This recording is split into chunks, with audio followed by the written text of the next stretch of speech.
Lectura del libro del profeta Jeremías. Llegarán los días, oráculo del Señor, en que suscitaré para David un germen justo. Él reinará como rey y será prudente, practicará la justicia y el derecho en el país. En sus días, Judá estará a salvo e Israel habitará seguro, y se lo llamará con este nombre: El Señor es nuestra justicia. Por eso llegarán los días, oráculo del Señor, en que ya no se dirá: por la vida del Señor que hizo subir a los israelitas del país de Egipto, sino más bien: por la vida del Señor que hizo subir a los descendientes de la casa de Israel y los hizo llegar del país del norte y de todos los países a donde los había expulsado, para que habiten en su propio suelo. Palabra de Dios, te alabamos, Señor.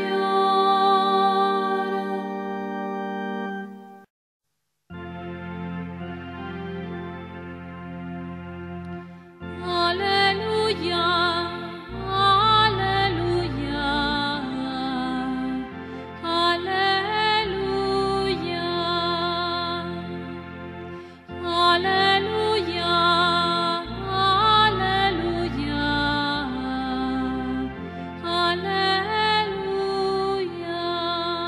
La lectura del día de hoy está tomada del Evangelio según San Mateo. El nacimiento de Jesucristo fue de esta manera. María, su madre, estaba desposada con José, y antes de vivir juntos, resultó que ella esperaba un hijo por obra del Espíritu Santo. José, su esposo, que era justo y no quería denunciarla, decidió repudiarla en secreto. Pero apenas había tomado esta resolución, se le apareció en sueños un ángel del Señor que le dijo: José, hijo de David, no tengas reparo en llevarte a María, tu mujer, porque la criatura que hay en ella viene del Espíritu Santo. Dará a luz un hijo, y tú le pondrás por nombre Jesús, porque él salvará a su pueblo de los pecados. Todo esto sucedió para que se cumpliese lo que había dicho el Señor por el profeta: Mirad, la Virgen concebirá y dará a luz un hijo, y le pondrá por nombre Emmanuel, que significa Dios con nosotros. Cuando José se despertó, hizo lo que había mandado el ángel del Señor y se llevó a casa a su mujer. Palabra del Señor. Gloria a ti, Señor Jesús.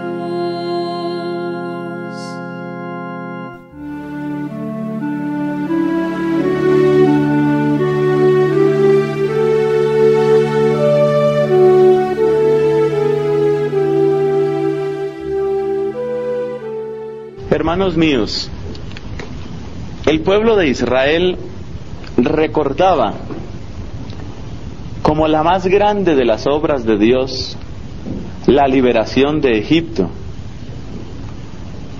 porque Faraón era el rey poderoso por excelencia, y además de su fuerza política o militar, era hombre que se apoyaba en las artes de la magia, de la brujería.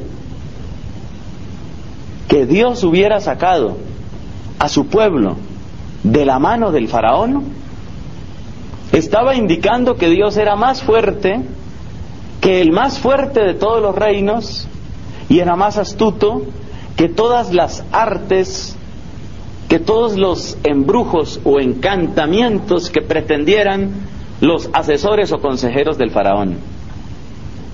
Por eso, la obra grande fue siempre la obra de la liberación de Egipto, y por eso la fiesta más grande del pueblo judío, incluso de quienes son judíos en nuestros días, es la fiesta de la Pascua.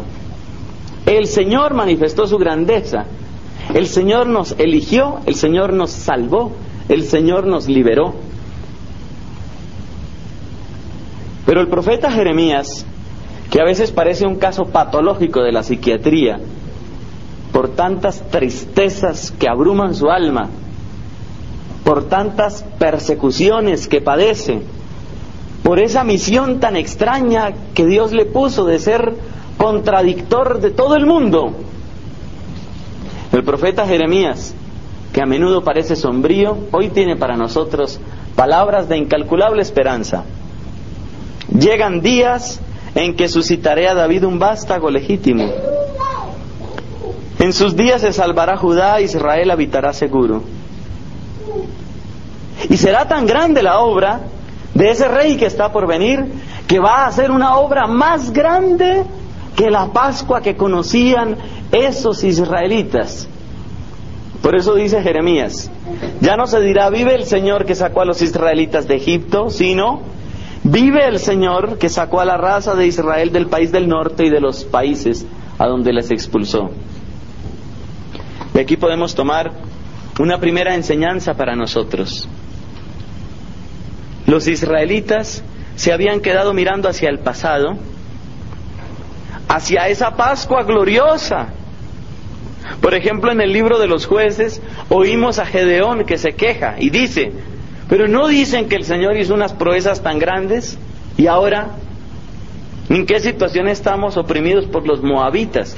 Esto es en el libro de los Jueces. Jeremías invita al pueblo a buscar la obra de Dios adelante, en el futuro, en lo que va a suceder. De aquí, repito, tenemos una primera enseñanza para nosotros. En cada uno de nosotros ha habido una experiencia de Dios, seguramente muy hermosa. Hemos sentido la liberación de Dios, la sanación de Dios, el perdón de Dios. Cuidado con quedarse mirando solo al pasado. Qué bellos esos tiempos cuando nos convertimos. Qué hermosura cuando toda la gente, en esos grupos que hacíamos, en esas vigilias que hacíamos, en esas misiones que hacíamos, en esos cánticos que cantábamos y esas danzas que danzábamos, qué bonito era ese tiempo. Esa manera de hablar es contraria a la de la Escritura. ¿Qué ha hecho Dios por ti? Dios me liberó de una manera espectacular. Pues mira, lo que Dios haya hecho por ti es una montaña a la que tienes que subirte, y hasta donde alcances a mirar, eso es lo que Dios te promete todavía. La manera de matar la fe es quedarse uno solo mirando al pasado.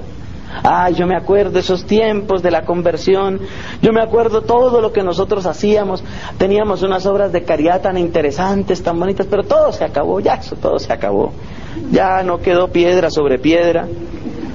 Me acuerdo unas misiones tan bonitas, ¿te acuerdas? Sí, unas misiones hermosas que hacíamos, pero ya eso, ya no evangelizamos ni al celador de la cuadra, ya no estamos sirviendo para nada. ¿Te acuerdas esos dones espectaculares, esas profecías con poder que hacía el Señor? Ya ahora, ya nos desafinamos hasta arriando ganado, ya no, ya todo se acabó, ya.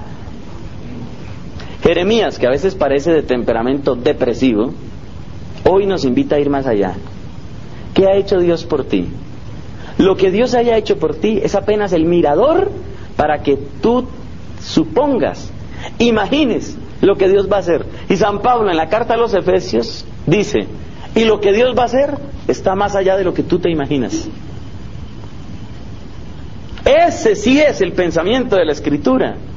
Y vivir el Adviento es eso.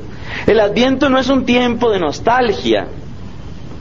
No es un tiempo de nostalgia para uno darle vueltas al corazón y decir, como se intitulaba un disco, un LP, yo creo que ya esta generación ni conoce los LP, pero bueno, un larga duración, de esos de 33 un tercio, los que conocieron de 45, y los que conocieron de 78, aquellos diciembres, ¿no? Aquellos diciembres para acordarse uno, ay sí, tan bonito, eso es mágico. Y utilizo la palabra mágico porque tiene de magia, no tiene de fe sino de magia. Eso es mágico para destruir el amor. Es lo mismo que cuando una pareja se pone a recordar, ¿no? ¿Te acuerdas tú cómo cuando éramos novios, todo lo que tú hacías por mí, como tú por lograr un permiso para que me dejaran ir al cine, ¿te acuerdas esa vez que casi le lloras a mi papá? Sí, sí me acuerdo. Y ahora que estamos aquí, ¿por qué no me sacan ni a la esquina?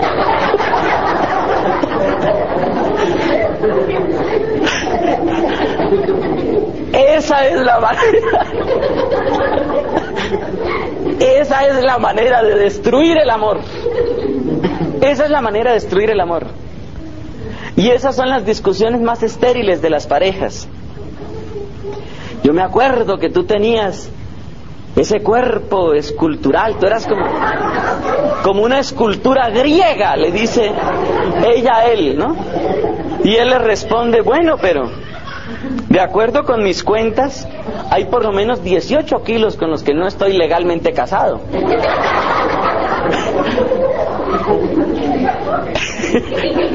Esas discusiones son la muerte del amor. La muerte del amor. Hay un dicho que dice, para atrás ni para coger impulso. Nosotros, cristianos, lo que tenemos que decir es, nosotros sí miramos atrás, ciertamente, porque la Biblia nos invita a mirar atrás. Por ejemplo, en el Apocalipsis, mira de dónde has caído. Claro que sí. Uno tiene que mirar hacia atrás, pero para hacer de esas glorias del pasado el estrado, el balcón, para mirar más allá, lo más grande, lo que Dios promete. Lo que Dios tiene para ti es más grande. Decía un pensador, ningún hombre verdaderamente sabio ha querido nunca ser más joven. El que ama la sabiduría, y algo de eso se parece al que ama la santidad y al que ama a Dios, el que ama la sabiduría no quiere ser más joven. No quiere ser más joven. ¿Por qué? Porque no quiere devolverse. No tiene interés en devolverse. Quiere avanzar, quiere ir más allá. ¿Qué sigue después? ¿Qué va después? Y eso es lo que nosotros tenemos que pensar. En alguno de los verbos para vivir, recuerdo haber predicado expresamente sobre esto. La nostalgia no es cristiana. Añorar cómo era el grupo y cómo nos comprendíamos y cómo en esa época todos nos perdonábamos y el Espíritu Santo abundaba por todas partes. Ese uso repetitivo de lo que en gramática se llama el pretérito imperfecto. Sentíamos, pensábamos, cantábamos, bailábamos, sufríamos y alabábamos. Ese uso del pretérito imperfecto sirve solo para destruir el amor. El verdadero uso nuestro es, esto hizo Dios en mi vida, y el que hizo eso, obras más grandes me promete, realidades más grandes, promesas mayores, regalos mayores. Porque Dios no vino a mi vida para arreglarme mi vida, sino para llevarme con Él. Esta es una realidad que la mayor parte de los protestantes la tienen muy clara y la predican muy bien, y la mayor parte de los católicos la tenemos muy confusa y la predicamos muy mal. Dios no vino a mi vida a arreglarme mi vida solamente. Vino principalmente para recogerme y llevarme con Él. Esto se ve muy bien en el sacramento que estamos celebrando, el sacramento de la Eucaristía. Cuando las personas meditan en el sacramento de la Eucaristía, casi siempre lo que piensan es, y es verdad, ¡qué maravilla! Dios viene a este pan, Dios en medio de nosotros, Dios con nosotros. Todo eso es cierto. Pero ¿para qué es? ¿Para qué sucede eso? ¿Por qué sucede? Porque nos ama. Pero ¿para qué sucede? ¿Para qué? ¿Cuál es la finalidad de eso? La finalidad de eso es para que comiendo nosotros ese pan, nosotros tengamos alimento para el camino. La Eucaristía es banquete, pero también es fiambre. La Eucaristía es fiambre, no tengan miedo de decirlo. La Eucaristía es fiambre para soportar el camino, para aguantar el camino, alimentándonos del Dios verdadero, hasta llegar a donde Él está. Él vino para que yo me fuera. Esa es la realidad más profunda de la Eucaristía. ¿Por qué hay que destacar esta enseñanza?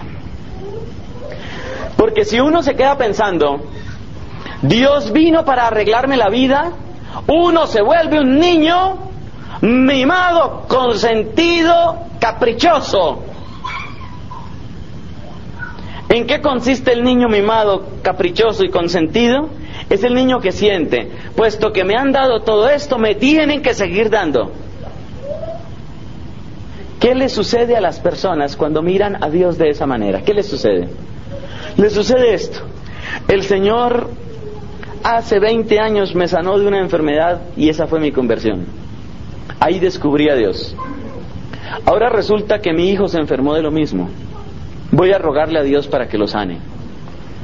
Empiezo a rogarle a Dios, Señor, que se sane mi hijo, que se sane mi hijo, te alabo con poder, tú eres el Señor, tú todo lo puedes, tú vas a sanar a mi hijo, tú tienes que sanar a mi hijo, cuidado con no sanar a mi hijo.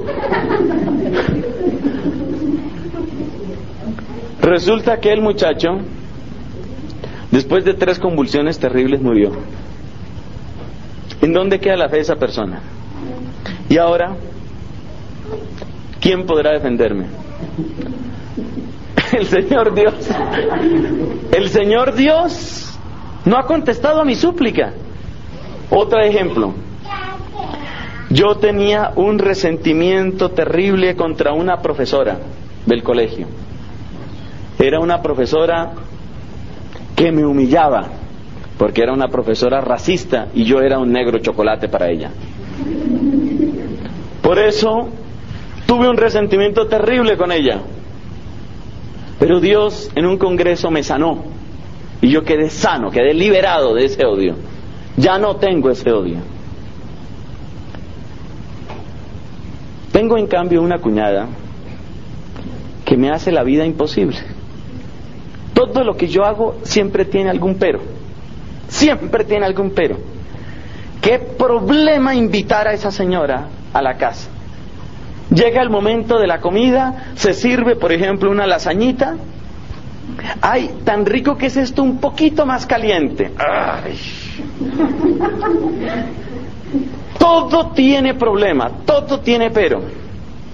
No la soporto. La mastico y la mastico, pero no la paso.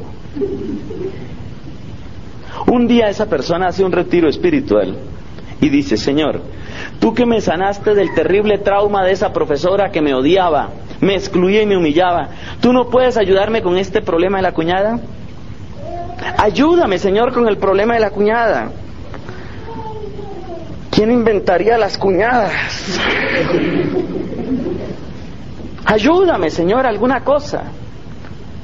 Como decía un amigo mío, tanto infarto que anda por ahí suelto.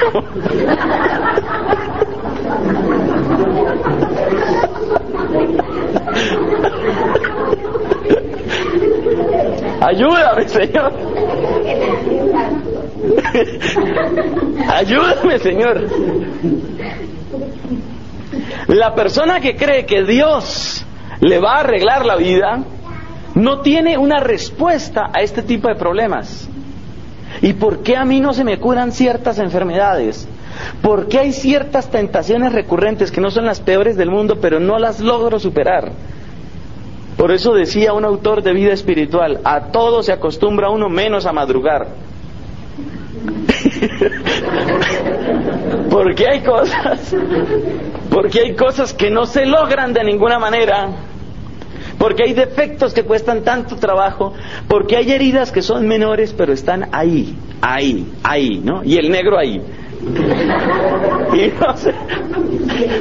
Y no se arregla el problema. ¿Por qué pasa eso? Repito, si usted estaba pensando que Dios vino para arreglarle esta vida, se equivocó, hermano. Se equivocó de religión, se equivocó de iglesia, se equivocó de Biblia y se equivocó de Cristo. Cristo no vino a eso. Cristo no vino a arreglar esta vida. Estimo, con toda sencillez y con todo cariño, estimo que esta predicación es de inmensa importancia. Porque mucha gente cree que Cristo vino a arreglar esta vida y no es cierto. Cristo no vino a arreglar esta vida, no es cierto. Además, una vida que estuviera perfectamente arreglada también tiene el problema de que se muere. Había un ateo que se burlaba porque En cierta iglesia celebraban misas de las que llaman de sanación, una misa con oración especial por los enfermos, misa de sanación. Y un día se encontró un cartelito que decía: el padre de fulano de tal no puede hoy presidir la misa de sanación porque está muy enfermo. También los del carisma de la sanación también se enferman y también se mueren. Dios no vino a esta vida a arreglar esta vida. A eso no vino. Pero Él curó a los ciegos, resucitó a los muertos, levantó a los paralíticos. Sí, pero eso no es arreglar esta vida. Por ejemplo, el caso de Lázaro, resucitadito, hermano, resucitadito entre los muertos. ¿Y qué nos dice el evangelista Juan? Antes de que se acabe ese capítulo dice: y algunos de los judíos que fueron allá creyeron en Jesús, y otros pensaron que había que matar a Jesús y rematar a Lázaro. Había que matar otra vez a Lázaro. Los milagros de Cristo, esta es la gran diferencia entre el Evangelio y un libro que se llama Un Curso de Milagros, que ahora se difunde por aquí como por todo el mundo. Es la diferencia entre Cristo y Deepak Chopra. Es la diferencia entre Cristo y los métodos de superación personal. Es la diferencia entre Cristo y la dieta de las proteínas y cualquier otra cosa que se asemeje, la avena o lo que sea.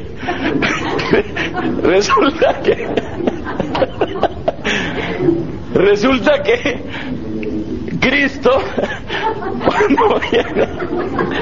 Cristo cuando viene a nuestra vida y hace señales, como es curar a los ciegos, o como es quitarle a uno el resentimiento que uno tenía por allá con la profesora de primaria. Cristo, cuando llega a mi vida a eso, no viene a resolverme la vida, no, viene a darme una señal. Los milagros de Cristo, la vida de Cristo, la carne de Cristo y la Eucaristía misma, la presencia eucarística misma, son fundamentalmente señales, verdaderas señales, señales reales, pero señales que apuntan hacia una plenitud que está más allá de esta historia. Por eso, nosotros no podemos tomar las obras que Dios ya ha hecho y convertirlas en ídolos. Ni siquiera la Pascua de Egipto, ni el retorno de Babilonia, ni siquiera eso, ni siquiera eso. Bueno, y en cuanto a la Pascua de Jesús, la resurrección de Cristo de entre los muertos, depende. Si lo miramos como un acontecimiento que queda en el pasado, así no nos sirve, es un ídolo que no salva. Si lo miramos como esperanza cierta de plenitud de salvación para nosotros, esa sí es nuestra fe. Poniendo en orden estas ideas, más allá de las anécdotas, ¿qué es lo que estamos diciendo? Todo lo que Dios nos da no es por arreglarnos esta vida. En esta vida siempre habrá problemas, siempre. Y problemas que escapan a nuestras soluciones, problemas que escapan al ámbito de lo que nosotros podemos, de lo que podemos controlar. Siempre habrá eso. El hecho mismo de morir. El hecho mismo de morir, aunque fuera solamente ese. Y la vejez nos espera, algunos ya dentro de poquito. La vejez nos espera. La enfermedad, los accidentes, las contradicciones, las calumnias. ¿Por qué predicamos un evangelio irreal? Un evangelio como que Cristo llegó a arreglarme la vida. No, Señor. Cristo llegó a mi vida puerca, sucia y pecadora para lavar, sí, para sanar también, y para dar señales de una plenitud que está más allá de todo lo que yo alcanzaré a vivir en esta tierra. A eso vino Jesucristo. Pero nadie piense que la vida en Cristo le va a resolver todos los problemas, le va a arreglar todos los problemas, y usted va a tener entonces todo lo que anhela su corazón. La vida cristiana es una vida en peregrinación. Tenemos a Dios con nosotros, nos lo ha dicho el Evangelio de hoy. Pero esa presencia de Dios con nosotros, ¿qué significa? Que nosotros nos vamos con Él.